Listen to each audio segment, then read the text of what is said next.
పరీక్షా కేంద్రాలను ఆకస్మిక తనిఖీ చేసిన జిల్లా కలెక్టర్ డాక్టర్ ఎస్ వెంకటేశ్వర్.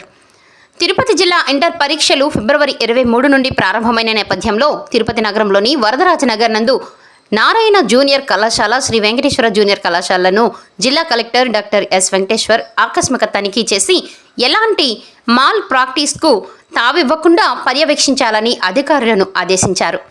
సోమవారం ఉదయం తిరుపతి నగరంలోని వరదరాజనగర్ నందు గల నారాయణ జూనియర్ కళాశాల, శ్రీ వెంకటేశ్వర జూనియర్ కళాశాలలను జిల్లా కలెక్టర్ ఆకస్మిక తనిఖీ చేశారు.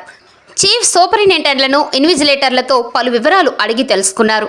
పరీక్షా కేంద్రం నందు సీసీ కెమెరాల ఏర్పాటుతో అమరావతి ఇంటర్మీడియట్ బోర్డుకు అనుసంధానంతో పర్యవేక్షణ జరుగుతోందని, క్యాంపస్లో మెడికల్ సిబ్బంది క్యాంపు ఏర్పాటు, త్రాగునీరు, తగినంత వెలుతురు, బందోబస్తు అన్ని ఏర్పాట్లు ఉన్నాయని అధికారులు వివరించారు.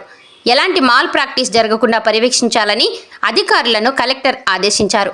పరీక్షా కేంద్రాల నందు సీసీ కెమెరాల ద్వారా పర్యవేక్షణను కలెక్టర్ పరిశీలించారు.